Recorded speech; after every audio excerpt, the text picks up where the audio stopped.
It's unsustainable the way that we are living today. The statistics speak for themselves. Of 50 million Americans having an autoimmune condition, infertility is of epidemic levels. About 93% of the United States has a massive metabolic problem. Somewhere on the insulin resistance spectrum, type 2 diabetes being the sort of the farther end of that.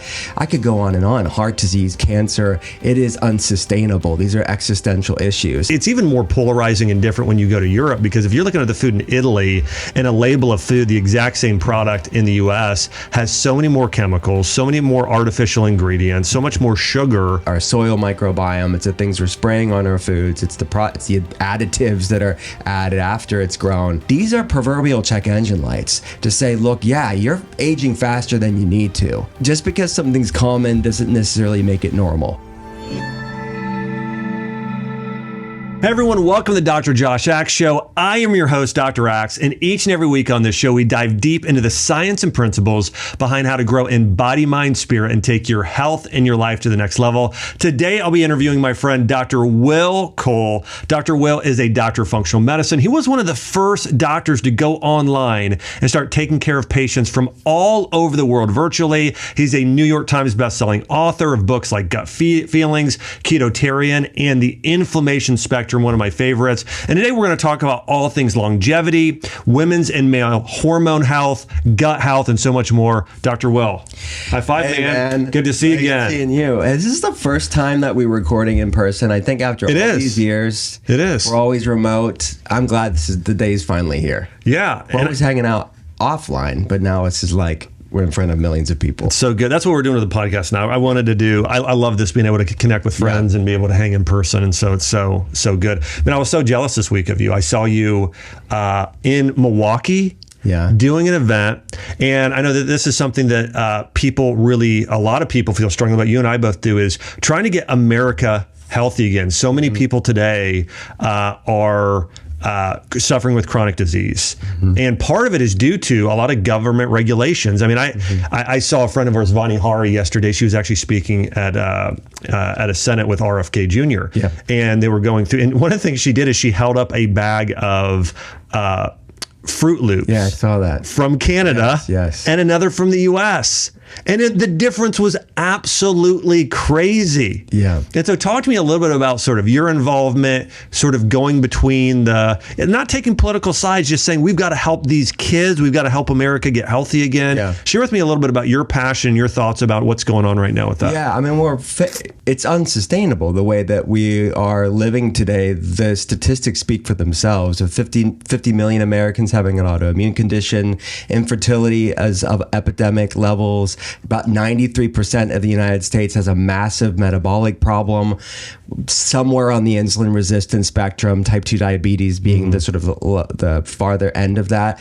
I could go on and on. Heart disease, cancer. It is unsustainable. These are existential issues. So this should be a completely nonpartisan issue. The fact that it's been politicized, or the fact that there's any pushback on this, says more about the people that are pushing back than us talking about the health of everybody, no matter who you are.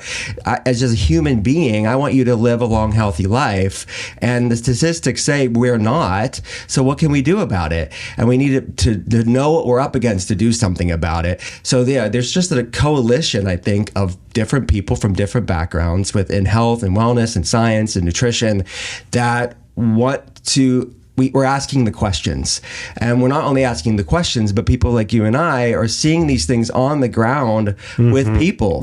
And we look at the labs, and these are largely overcomable, healable, reversible things, but there's just not conversation. So look, I'm in health. I'm staying in my lane. But this is, and I don't see this as a political issue, other than it's really a human issue that is, we're having conversations within the political sphere. Yeah. I was watching this interview with RFK, and he was talking about how the autism spectrum disorders. I mean, how the numbers have grown. I mean, it's absolutely mind-boggling. It went from something like 1 in 1,500 to 1 in 32. I mean, the numbers are crazy.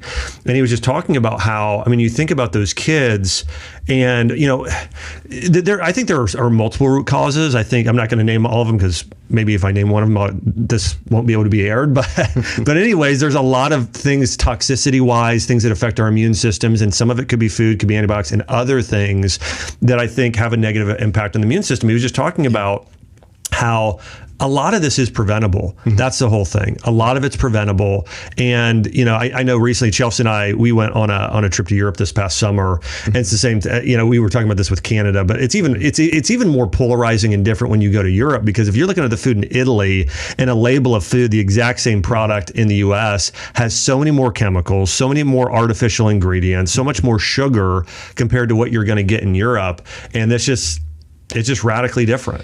It is, and hopefully we can do better. I see this with telehealth patients where they can go to Europe and they could get away with things eating wise that they could never get away with here. That's right. And it's to your point, the things you're talking about. It's our soil microbiome. It's the things we're spraying on our foods. It's the additives that are added after it's grown. So it's a confluence of factors.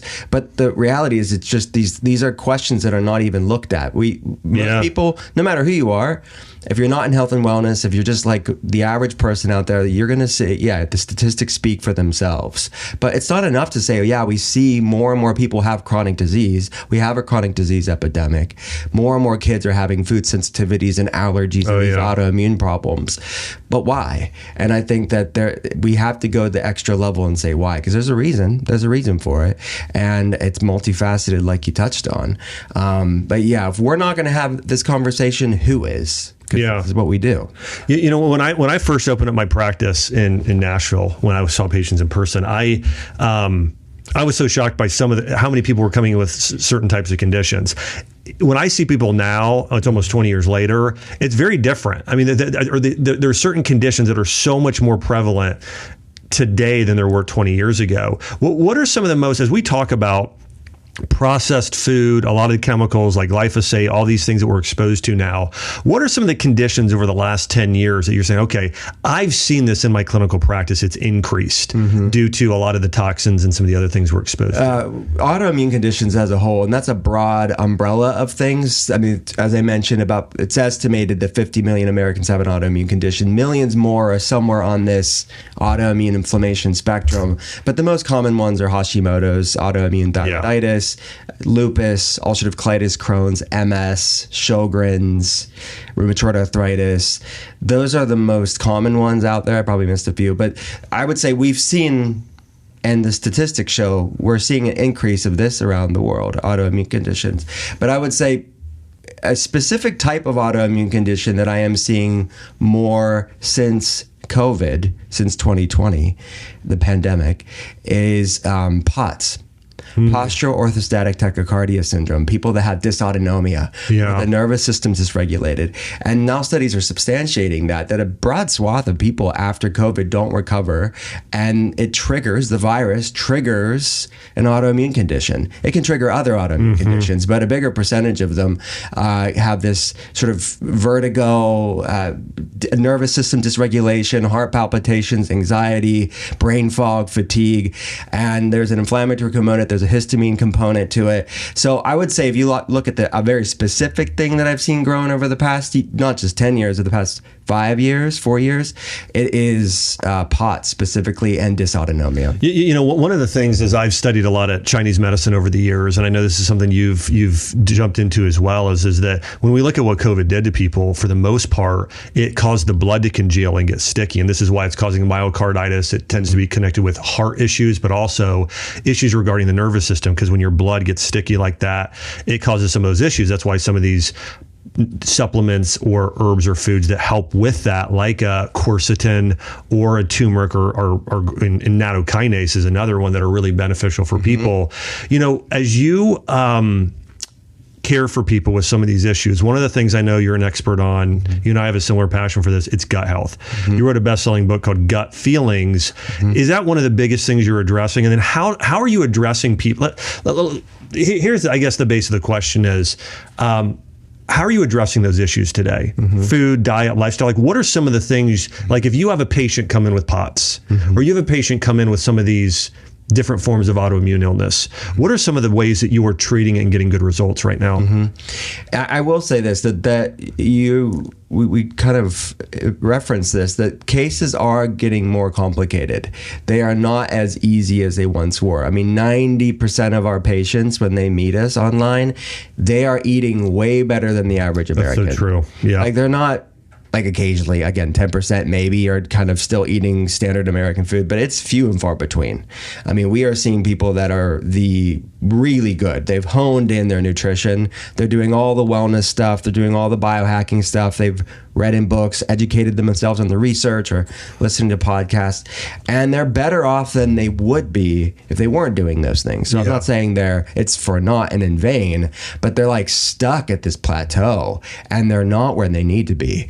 And that's a phenomenon that we're seeing more and more, these sort of resistance to interventions, positive therapeutic interventions. We're used to the beyond the basic cases, I guess what I'm trying to say, and that's who God is bringing us at this point. And we are. It's a sacred responsibility for us to be of service for them, because we know that they've kind of spinning their wheels and they've at the end of the rope of figuring, like, I've done it all, like, what's going on. So to answer your question pointedly, I would say we have to start with food, but we have to really dig deeper with the things that are otherwise innocuous, but they're stressing an already stressed out immune system. So when you look at elimination diets, and there's many ways to do an elimination diet, but there's foods like vegetables and many plant foods that from a clinical nutrition standpoint, you and I would say, there's lots of benefits to these things. Yeah. But it's not the food's fault, but it's a destroyed microbiome, a hypervigilant immune system and nervous system, where you kind of have to meet the body where it's at and go really gentle. So resources like a GAPS protocol, it's an acronym that stands for gut and physiology or gut and psychology syndrome, which involves a lot of soups and stews and broths, and it really just easy to digest foods. Carnivore adjacent, carnivore-ish protocols can be another tool. And being specific about things when we need to go there, but lower histamine protocols could be helpful, which some of those protocols easily modifiable.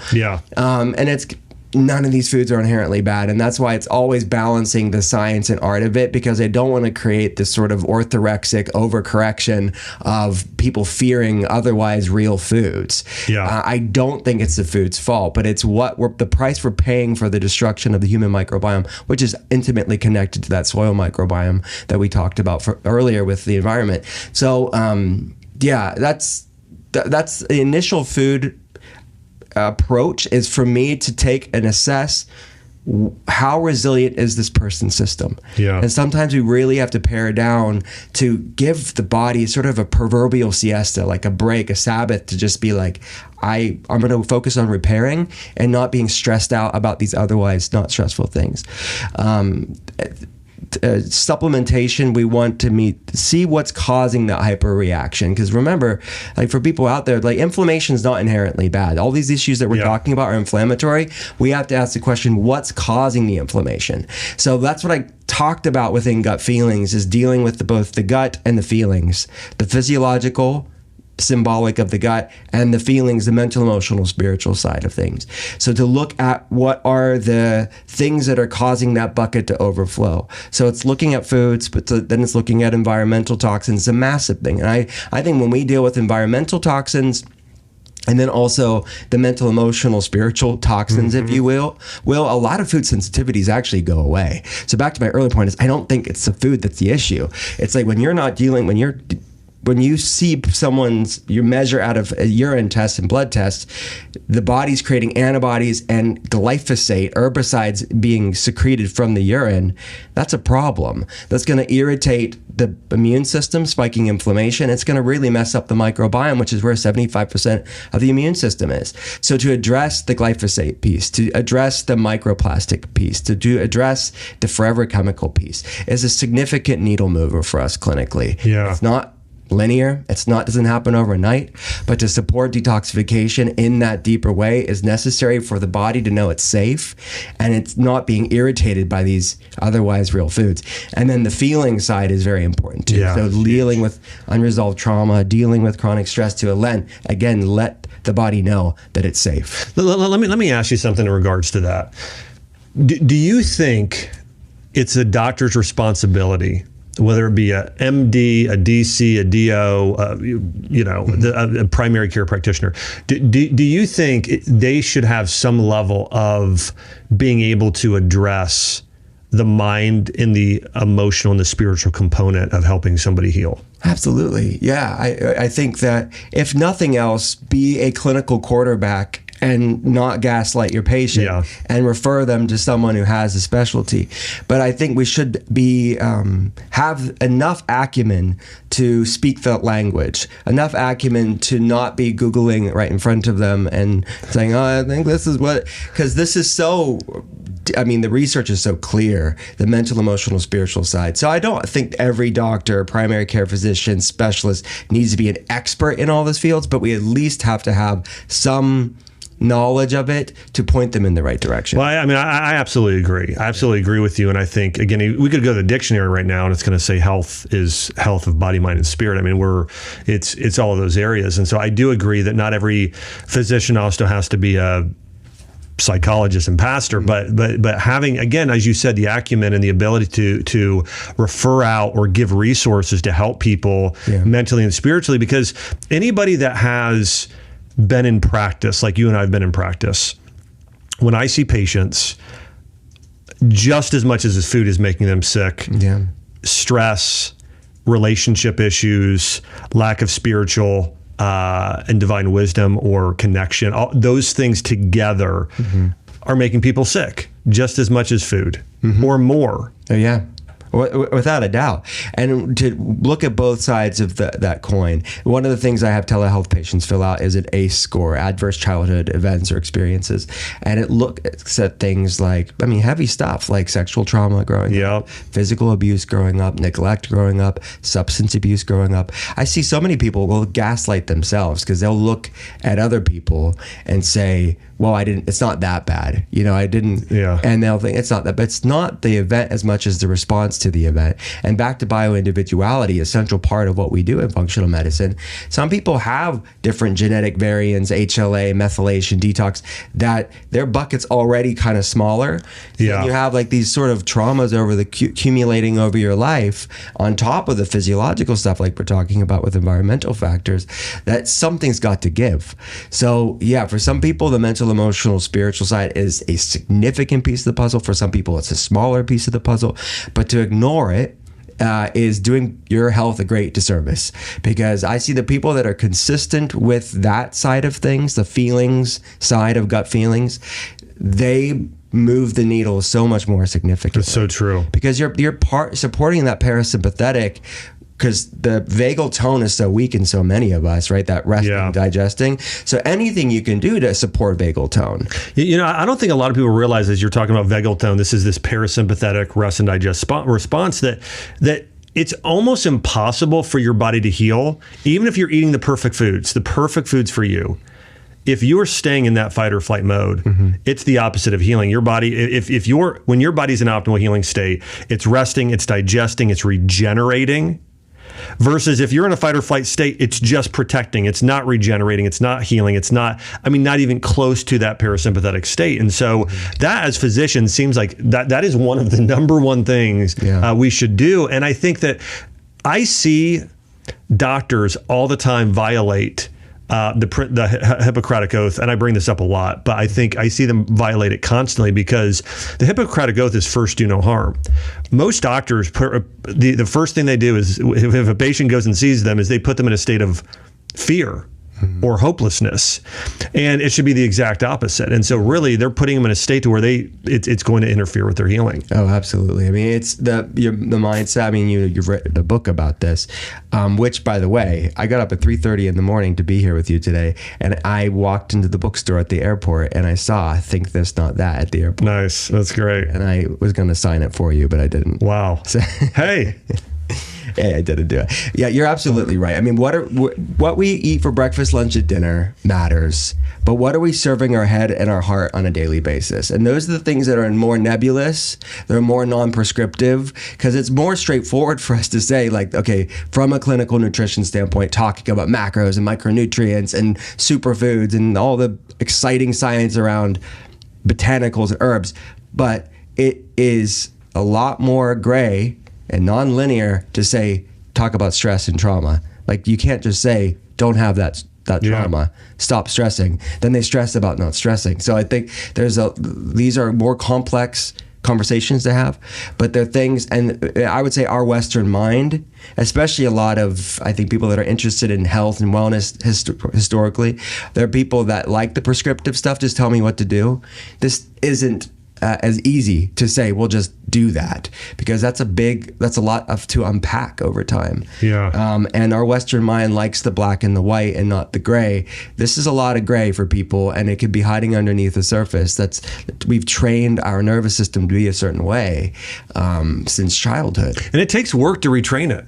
Sometimes, I mean, like there are, like, I know for myself, probably the biggest thing I've struggled with is striving, like feeling that if I'm not doing something all the time, and some of this may go back to me feeling like I need to prove myself, or feeling like, again, that's what gives me some worth, is like accomplishing things. And so I think for some people, it could be that. It could also, again, trying to meet the approval of others, people pleasing. And so there's a lot of these things that we literally have to go and do work. And it could be with the Bible, it could be with a counselor, it could be, a lot of it's good habits, right? Yeah. Getting in these good habits on a regular basis. Do you have anything in particular that you've struggled with? Feelings, gut feelings, emotion wise, and are there any practices that you have where you are, where there's a form of this sort of spiritual medicine that you're feeding yourself in order to, optimize your spiritual and mental health?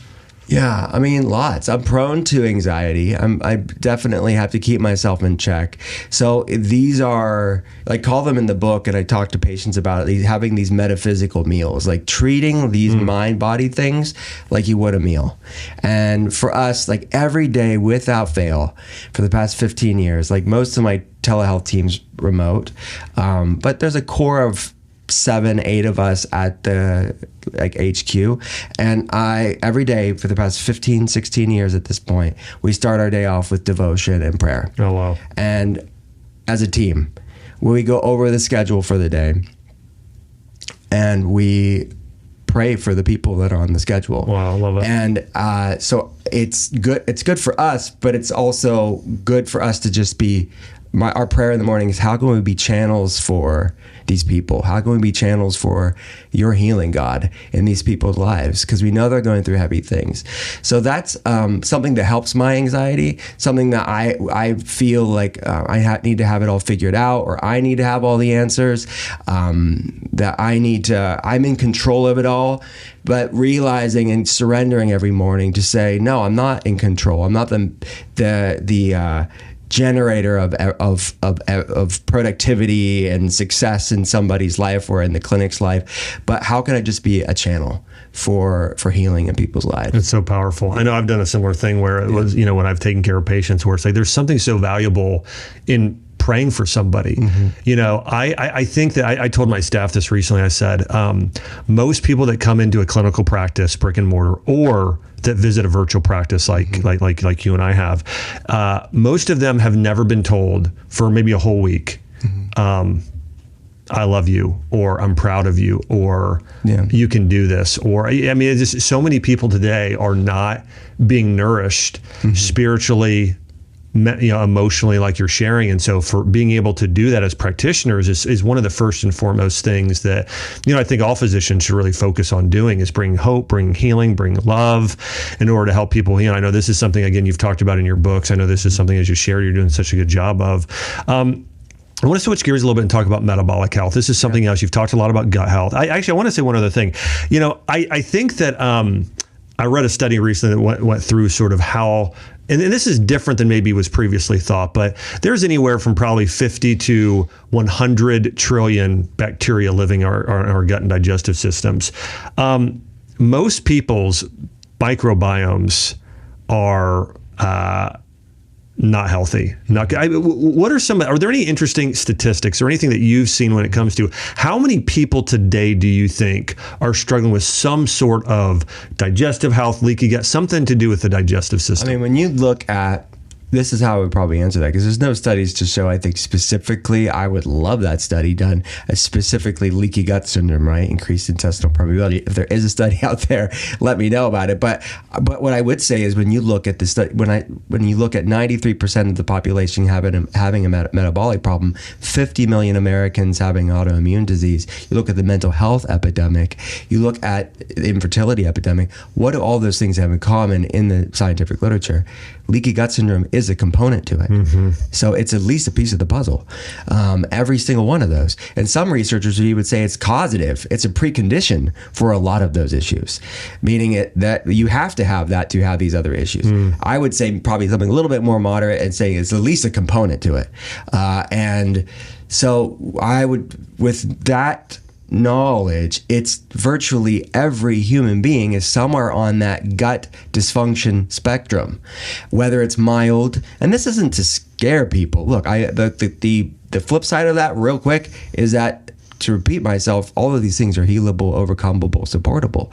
So this isn't to be doomsday, but this is just to say, look, we have to, it's like Maya Angelou, that quote from Maya Angelou, when you know better, you do better. Mm-hmm. So I'm saying that just to say, now I know this is why I feel the way that I do. Let's do something about it, because the body's amazingly resilient. Yeah. So it's a massive amount of people, but we know more about it than ever because of the exciting science that's within the space of gut health. And at the end of the day, like you've talked about for so long, research is catching up with ancient medicine. Yeah. This is nothing new to traditional Chinese medicine, Ayurvedic medicine, indigenous medicines around the world. Yeah. One of the things I've started recommending to patients is very high dose probiotics, up to like 1 trillion a day. Yeah. And that's probably 20 times the dose that most people might take in a probiotic supplement. But I think the reality is that if you've got 100 trillion bacteria in your gut, taking 1 trillion isn't that crazy, especially if you've been put on an antibiotic drug. I think most people today, that's one of the biggest issues. A lot of people are probiotic deficient. Mm-hmm. I think a lot of people today are not getting a lot of those soothing and nourishing herbs and foods in their diet that I know that we both recommend so often. And then stress, we know that really is impactful and can be damaging on the gut microbiome. But there's a couple things, hormones I want you to talk about here. And one is cortisol and the other is insulin. When I think about the two hormones that tend to then impact estrogen, testosterone, thyroid hormones, all these other hormones in the body, it tends to be insulin and cortisol. Mm-hmm. Is that something you would agree with? And what are some strategies you have for patients to help them start getting both cortisol and insulin under control? Yeah. So without a doubt, we have a rise of insulin resistance. That's really one of the hallmark issues with that 90% of people that I'm talking about, is they have insulin resistance. So if you look at what I'm meaning there, we're made up of cells. On every cell of our body, we have an insulin receptor site.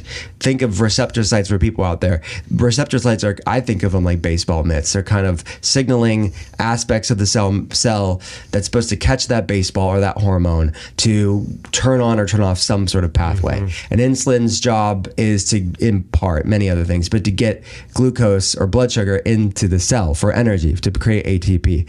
And many people have insulin resistance, so that receptor site, that baseball mitt, isn't as optimal.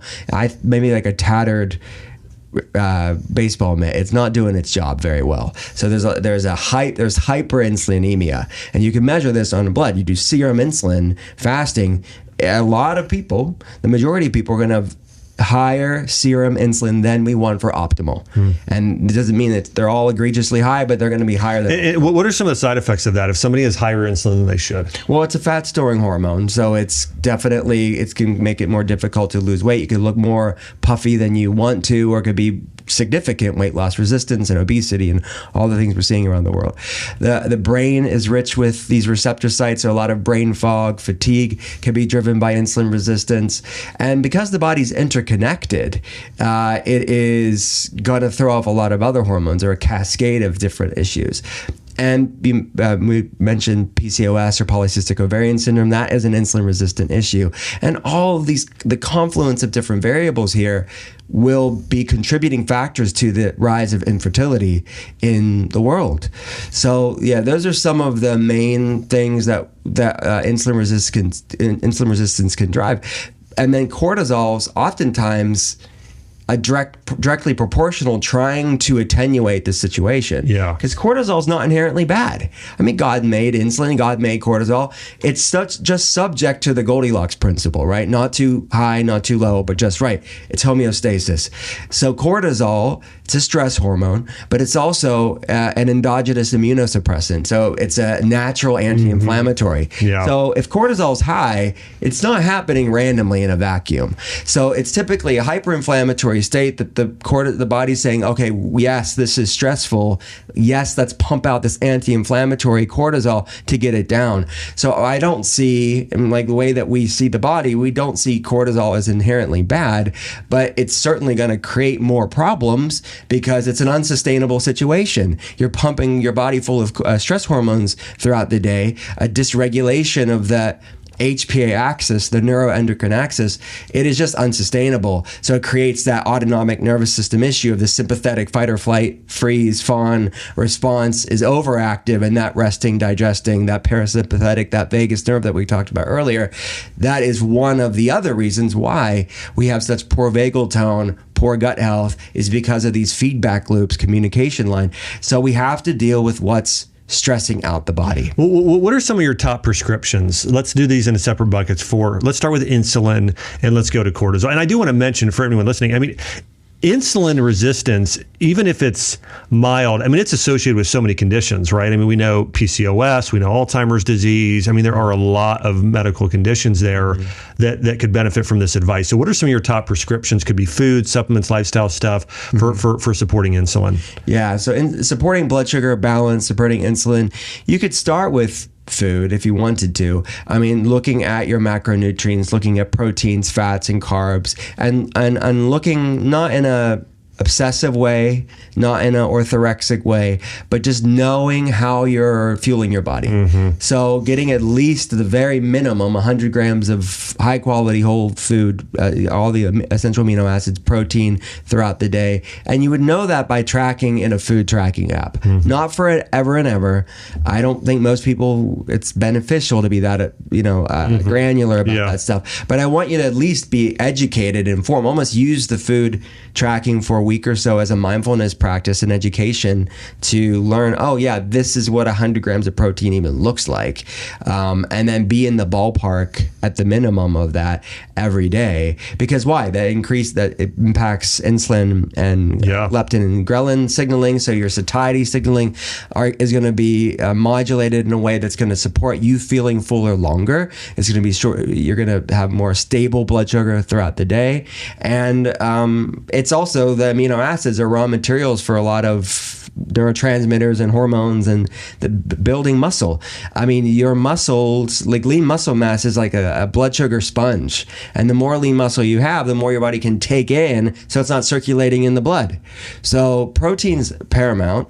Healthy fat to satiety is also an important part, and your cell membranes need it, your immune system needs it, your brain needs it. So things like avocados, olives, wild-caught fish, grass-fed beef, and not fearing fat. And then fiber-rich carbohydrates, fruits, vegetables, to digestive tolerance, as I kind of started off the conversation with. You have to meet your gut where it's at. So me throwing out different foods, if you're having digestive issues with it, look, you have to kind of pare things down.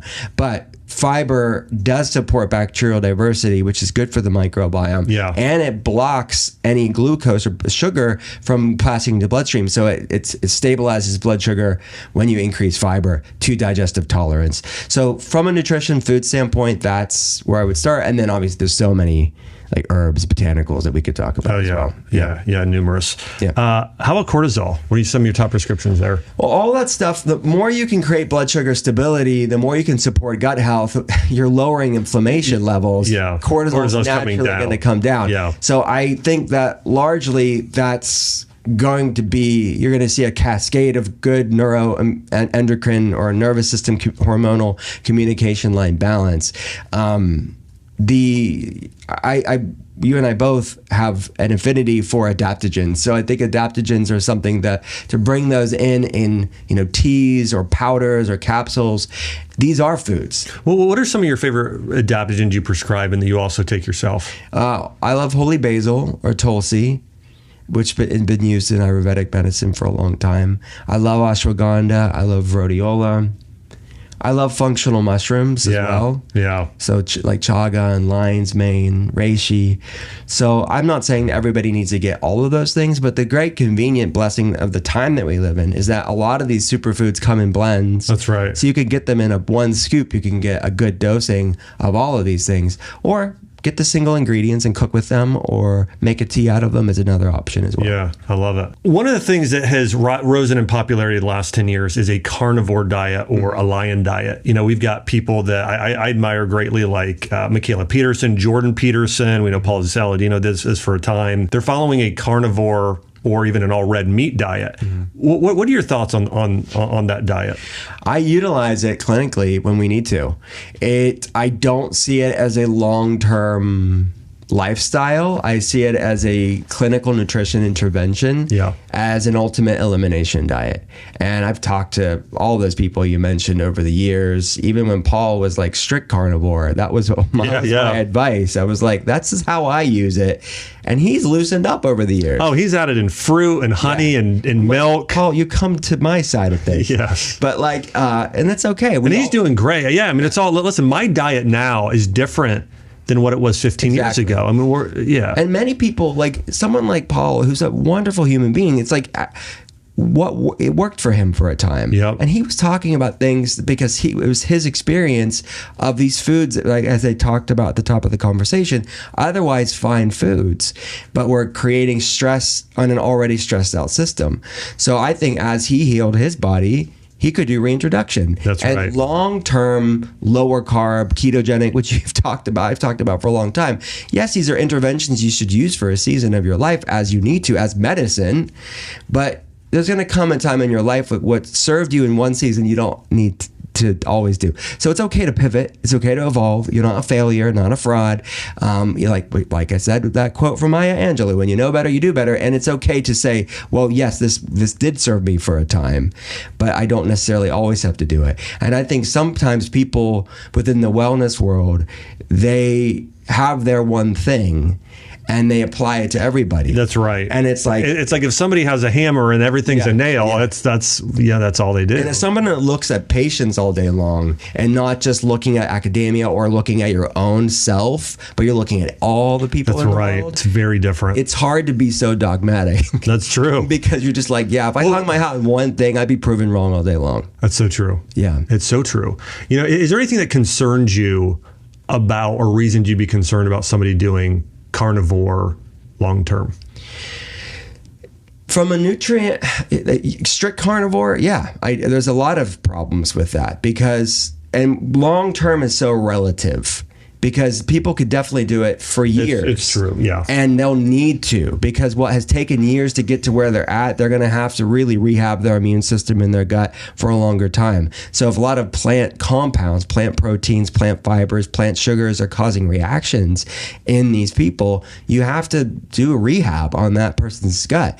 But I would say for the average person that really has a dysregulated system, we're talking about weeks, months more commonly, and then we work on reintroduction. The reintroduction is just as important. If we're improving resilience, the body shouldn't be stressed out about fruits and juices and vegetables. And the proper preparation of some of these foods matters. Like, are we cooking them down, making them more digestible, pureeing them sometimes in soups and stews?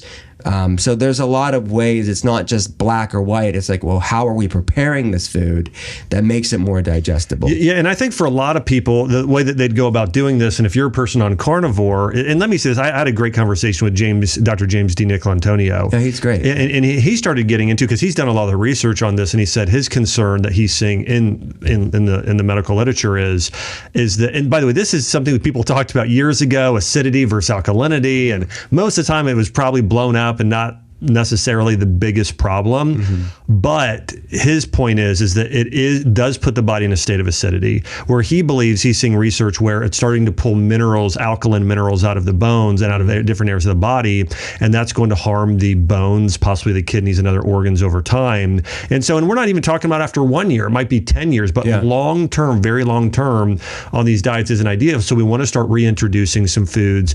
And in Chinese medicine, it would probably be something like, you're introducing baby food. I mean, that's what they'd have you do, So it's like ultra steamed green beans and carrots, or probably even before that would be something like pears, baked pears. Yeah, I have make people, they do like make sort of a compote. They'll like cook down pears or berries and make sort of an inside of a pie without the pie part, without the crust part. So that's how meticulous some people have to be. Now, some people, when they've got to enough resilience, they can bring in fresh fruit and be fine. But we're talking about very sensitive, reactive systems. And because of the environmental and the sort of chronic stress trauma piece, we're seeing this critical mass of something's got to give, and we have to be having compote conversations, because that's where the person's gut health is, because you're breaking down those plant proteins, the plant fibers and the plant sugars, making it more digestible. There's another thing that I think of in addition to what you said about the alkalinity is the impact of these lower carb long-term protocols, which carnivore would be that, ketogenic diet would be that, is the impact on the thyroid hormones and female sex hormones. Those are another reason why I see them dipping on labs, and we're getting diminishing returns. Whereas like for a time, that ketogenic or that strict carnivore diet served them. They're getting way more good out of it than any potential drawback. But they're kind of, okay, then you see the thyroid hormones are taking a dip, their T4 to T3 conversions taking a dip. So what can we do for reintroduction? Because what's good for the gut isn't necessarily great for the hormones long term. And you have to balance that out. And that's the science and the art of all of this, and making judgment calls when you're navigating it from a case standpoint, or if the person's doing it on their own. Just consider these variables when you're looking at the food you're eating. I mean, we're living in a world today where when we think of even nutrition or medicine, it's thought about as a science. But there's almost a sort of artistic sometimes, like trying to really mold and create, work with somebody in that way. And that's why I think when most people go into their doctor's office, it's like, we've heard the analogy of it's like herding cattle. It's like you're in, they might look at the intake form for 5 seconds, prescribe you a Synthroid or an antibiotic or statin and say, or antidepressant, and say, I'll see you later. I mean, that's the type of care most people are getting today. It's robotic. Versus the thing I think you and I both realize, and I think about with my mom with this, my mom had cancer. My mom needed more than that. My mom needed more than just, we need to put you on chemo and then tamoxifen and then CN10, get mammograms every little bit. And so, but for my mom, what helped her heal and reverse her cancer was, it was an art. It was love. It was me walking her through, here's exactly what to eat. Yeah. Hey, let's try. Does this work with you? Does this not work with you? It was much more relational. If you've been doing everything right, eating clean, exercising, but somehow you're still not feeling your best, your energy's dragging, your memory is slipping, and it's frustrating because there's more to your potential. Well, what if the issue isn't just in your routine, but it's deep down inside your cells? You're investing in the best supplements, working out regularly, and sticking to a clean diet. But if your cells are stuck in what's called cell danger response, all the hard work might not be paying off as it should. Think of your cells like a house under renovation. You can bring in the highest quality materials like the best supplements and clean foods, but if the workers inside the house are on lockdown because of a storm, nothing gets done. The materials just pile up unused. That's what happens when your cells are in CDR. They can't fully use the good stuff you're giving them. Getting out of CDR, the cell danger response, is the key to unlocking your body's full potential. When your cells are no longer in protective mode, they can finally use the nutrients, hormones, and energy you're working so hard to provide. That's when everything starts to click. Your energy improves, your workouts become more efficient, and you start to feel like yourself again. Go to beyondbloodwork.com to learn how to break free from cell danger response and make the effort pay off. Autism One conference, right? With Jenny McCarthy. Yeah. What are your? That was such a great event. Yeah, and like 2017 or. She's been such a great spokesperson for the autistic community. Her son, obviously, was on the spectrum, and she helped him so much with that. I remember years ago when her and Jim Carrey went on. I think it was the Larry King show. Yes. And I remember watching it live in person. And then after, I remember just the backlash and then everyone trying to act like they were crazy. But I think today, most people would look at this and say, you know what? There are issues with the amount of shots people are getting. There are issues with antibiotics. There are issues with our food and all the chemicals we're giving to our kids today. So I think now people are way more open than they were before. And similar thing, I think with RFK, I think there were so many doubters and people that are trying to discredit him over the years. But one thing I'll tell you, and I think you probably think the same way I do about him, I respect him so much. The number one reason is he just loves kids.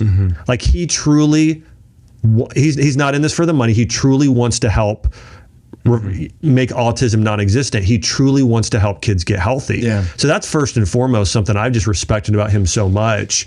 What are your feelings on RFK? I know you got to, you've met him a few times, got to speak with him. He's a great guy as far as I know. Being around him the few times that I've been around him and talking with him, he seems like an authentic human being, way more than most people in DC.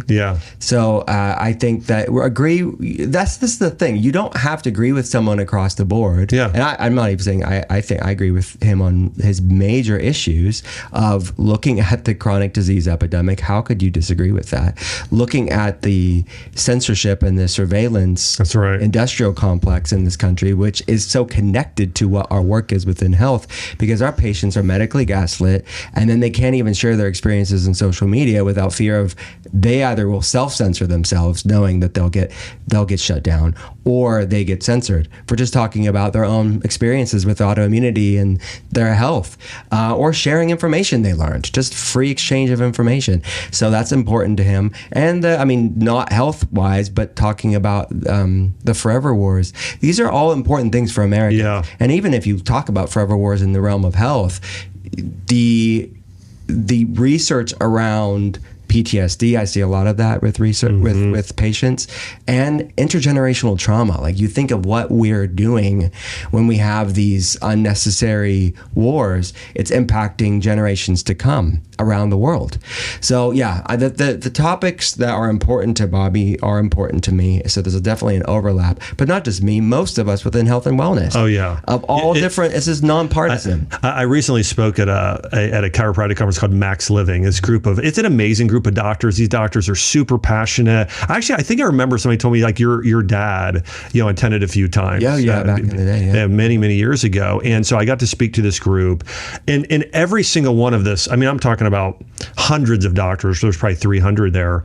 And all of them are so excited about what Bobby Kennedy's doing in terms of trying to make America healthy again, trying to take care of the kids and protect them, and not allow these big organizations that are really driven by money alone with nothing else there, big pharma, big agriculture, big, some of these big food companies. And so anyways, I'll tell you, you and I both know so many people that are chiropractors and osteopaths and functional medicine MDs, and across the board, 99% of them from what I've seen are really excited about some of the initiatives that he's focusing on. Of it. It's the policies. It's not in person. That's what I was saying. I made a post about this the other day. I'm like, whoever gets in November, these truths will remain. That's right. It's just a matter of, are they going to pay attention to it or not? Are they going to move the needle in the positive direction or not? So yeah, this is just about who actually is paying attention to what we're facing as a society. Yeah. You know, one of the things is I went through and through this back issue, I became so mindful of longevity. Mm-hmm. I mean, I think as I was in bed for a year and was in so much pain and so grateful now to be on the other side of it and have healed. And I learned, by the way, you know, you've learned from this too, but going through our own health challenges or having family members go through it, it's the greatest learning experience, because it's one thing to be working with somebody else. It's another thing when you yourself are dealing with it. I mean, it's like you're spending thousands of hours learning, and you're learning yourself. And I think once you learn it yourself, can overcome it, there's a level of sort of mastery that can happen. And so for me going through this, I realized that I want to do everything I can to be active and feeling good in my 80s and 90s, even more than before. Mm-hmm. And longevity has been something I've become so passionate about. I know you have started a new supplement company, Longevity RX. I know this is something that you are really passionate about as well, is longevity. What inspired you to start that company? What has inspired you to want to help people with longevity? Well, it's really so tied into my telehealth work, because all those chronic diseases that we talked about, depending on the study that you cite, it's about 4 to 10 years off of our life. The United States spends more on healthcare than all industrialized nations, yet we have the shortest lifespan and the most chronic disease of all industrialized nations. So we have to do something different to see something different. So my passion for longevity, i.e. longer, healthier, more vibrant life, like how can you live your best life, is really born out of my telehealth patients and seeing the potential of the human body. And I know, look, I could see patients 10 hours a day, and I have seen patients for 10 hours a day for the past 15 years. I am scraping the surface of the amount of people that need our help and need this information. So I think when you're looking at things like people can bring in their own life and maybe don't have access to a functional medicine doctor, or maybe they don't even need a functional medicine doctor right now, what can they do on their own to bring in their life to start to reclaim their health for the better? And there's so much exciting science around health span. So how can we support health span in an easy, effective way? So that's really where the project was born out of, is seeing the plight of people with chronic health issues, or people that just want to optimize. They're somewhere on that spectrum of inflammation, and they know this brain fog, this fatigue. These are signs of accelerated aging. Mm-hmm. And they may not have a severe chronic disease, but they know they're not living their best life. These are proverbial check engine lights to say, look, yeah, you're aging faster than you need to. And so many people settle for it, right? Oh, yeah. Because they gaslight themselves, or they go to their doctor and they're told, you're just getting older. Just settle for it. That's right. It's exactly. your lot in life. No. Just because something's common doesn't necessarily make it normal. That's right. Just because something's your everyday doesn't mean you should settle for it. And so many people settle for feeling less than they have the capacity to feel. Have you ever done one of those, a biological versus chronological age test, like a glycan age or telomere test or anything like that? Yeah, I have. Yeah, we run it on telehealth patients. It's exciting because every couple years there's new labs coming out that's sort of aggregating the data and assessing, what your cellular age is, basically. Were you like 12 or 13 years old? Yeah, I was basically 9 months. I was 9 months just learning to walk. It's so great. It's so great. But these tests are great. I mean, it's amazing we have technology now to where we can test. And if you're like, I'm 43, it can tell me if I'm got the body of a 33-year-old or a 53-year-old. I mean, it's really amazing to be able to see that. And I think that's great for patients, because then it gives you really something to strive for. Yeah. Like, I want to get younger. And that's one of the best tests out there. In I think Peter Attia's book, David Sinclair covers a similar thing. And one of the arguments in some of those books is that almost all disease in a way is aging. Yeah. Because there's this great study out of Stanford. I think last time I saw you, we might have just chatted about it for a few minutes, but they went through and basically they created blood markers to not only test your biological age of your whole body, but test the biological age of different organ systems. So they had like 4 or 5 different systems. And so what's the biological age of your heart? Because so many people, and I know this is something that just breaks my heart. I had my father-in-law pass this year from a heart attack. And it was one of those things where I think about, gosh, he was so healthy in so many areas. I mean, he was on 0 medications.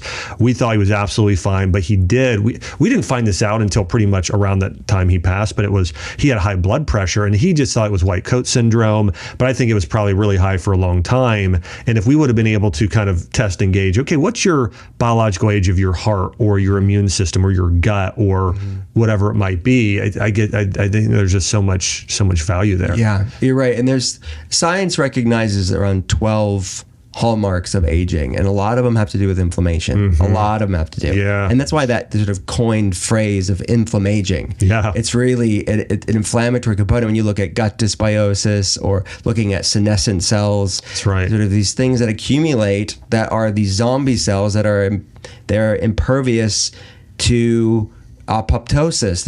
They don't want to die. They ignore cell death and they survive like zombies, releasing all these pro-inflammatory cytokines. So a lot of the longevity and health span research is centered around these cytokine models of aging. These cytokines are pro-inflammatory cells. So much of what we do is modulating inflammation in a way where you're not in this hyperinflammatory state, because that's what's aging people.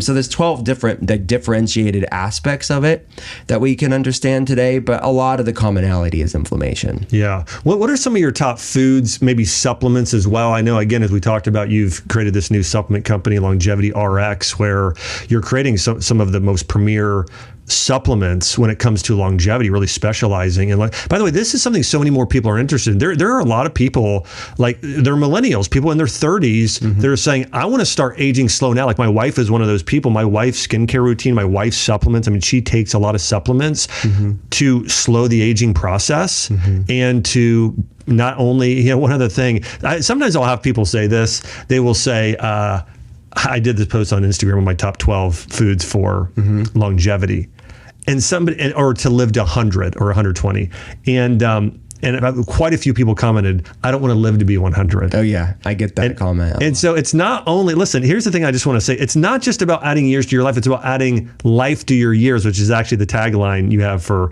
Longevity RX, which I think is so great. But my point there is that a lot of people say that, but here's the thing, if you felt really good and you could still be active running around at 100, no, you would want to live to be 100 likely if you felt great, you had a purpose, again, if the things were lining up with your life. No, you're absolutely right. For years when I would write about the longevity research, like the science shows this, that most of us can live over 100 disease-free, healthy years. We're not talking about just chronological age. We're talking about health span, not just lifespan. Right. We're looking at both, enhancing health span and enhancing lifespan. So whatever lifespan you have, you're going to have an abundant, vibrant life. So yeah, I'm excited about the science about it. And you don't need necessarily all the fancy tests to get access to this. And that's why I'm so excited about this line, that people, no matter who you are, can have access to science-backed, effective tools to support cellular health, to support health span. Yeah, well, what are just a handful of the superfoods or herbs or supplements, some things you like for supporting longevity? I'm fascinated around a postbiotic that a body can make from pomegranate extract. Wow. So postbiotics are basically the products of probiotics. So we have prebiotics, probiotics, postbiotics is parabiotics too. And I think that one specifically is called urolithin A. It supports something called mitophagy, which is mitochondrial autophagy. So if you break that word down, autophagy, autophagy, it's self-eating. It's all the healthy cells gobbling up all the dead dysfunctional cells. So it's one of those ways that we can mitigate the 12 hallmarks of aging, is supporting mitophagy or mitochondrial health, which is our cellular energy factories. And this postbiotic urolithin A can do that, and we get it from pomegranate extract. So that's one that I'm excited about. I think supporting NAD levels is also really important because as we age, NAD can drop. So it is needed for cellular energy. And there's so many superfoods and adaptogens that I love that people may not see as supporting longevity, but because they're modulating that stress response, they're lowering that inflammatory state, they're lowering that fight or flight state. Back to what you had said with your father-in-law, and I had a similar story with my dad, is when when the human body is stuck in that stress state, and we may not even know it. Yeah. Because on the outside, everything's fine. Yeah. But because we live in this messed up world in many ways, that we need to be supportive of that parasympathetic. So back to some of those earlier things that I mentioned about the adaptogens, I think they can be really congruent to health span as well. Yeah. There's a lot, as you mentioned, this compound, I know as I read up on it, this compound in pomegranates, sometimes it's found in certain raspberries too, ellagic acid, that then can, if it's fermented, turn into urolithin A. Yeah. And most people have heard of, some people have heard of urolithin A, but there's also urolithin B, C, D, there's all these other urolithins that you know, there's a supplement brand out there I know that just sells a urolithin A product, and that's beneficial. But what's so unique about, I know what you've done with your product is it not only produces urolithin A in the body, it's urolithin B, C, D, E, and it's probably a way more absorbable form of urolithin A. And so I think it's so cool. So for everybody out there, and some of my top longevity foods, as Dr. Will talked about, it's foods like pomegranates, it's figs, it's those foods that tend to be that dark black, blue, purple color, blueberries, blackberries, getting more of those in your diet. As Dr. Will talked about, the adaptogenic herbs he talked about earlier, like ashwagandha, holy basil, some of the medicinal mushrooms like cordyceps and reishi. These are foods that promote longevity. Green tea. I mean, we could do a whole show, and maybe we will here in the future, just do one solo on longevity. But again, it's not just about adding years to your life, it's adding life to your years. And that's something that I know Dr. Will and I feel both very passionate about, is helping people live their best life possible, helping people reverse chronic disease, helping people regenerate their organs and tissues and heal at a cellular level and regain their health. Dr. Will, this is fun. I know we're not going to True Food Kitchen after this. I'm bringing you to Urban Market. Yeah. Hey, one of our, to me, it's the best thing. In Nashville, it's the best restaurant. So. It's so good. If you're in Nashville, it's in Franklin, Tennessee, but you might see Dr. Will and I there. We love it. And this has been so good. Thank you so much, my friend. Thanks for having me. We're going to the farm today. We actually got a farm here south of here that we're going to go and pet some water buffalo. Yeah, and for every time. And go to our greenhouses. We do regenerative agriculture. We grow actually some of our own superfoods. And I know some of the things that you put in some of your amazing products you do are regenerative agriculture based. So something that we're both excited about. So anyways, again, hey, thanks so much to my friend here, Dr. Will Cole, one of the leading functional medicine experts literally in the entire world, longevity expert as well. And also, by the way, check out his podcast, check out his social channels at Dr. Will Cole. He has so much great content out there. I want to encourage you guys to check out. I want to say, hey, thanks so much for tuning in here to the Dr. Josh Axe Show, where each and every week we're diving deep into the science and principles behind how to grow in body, mind, spirit, and take your health and your life to the next level. Hey, by the way, don't forget to subscribe, share, and like. And if you're watching on YouTube, please comment. We'd love to know, what is your biggest takeaway from this conversation with Dr. Will Cole today? And by the way, there are so many people suffering. Thank you for all of you that are on mission with us, who are sharing this podcast. We believe that this is going to bring hope and healing and health to make America healthy again. Thanks so much for watching. I'll see you on the next episode.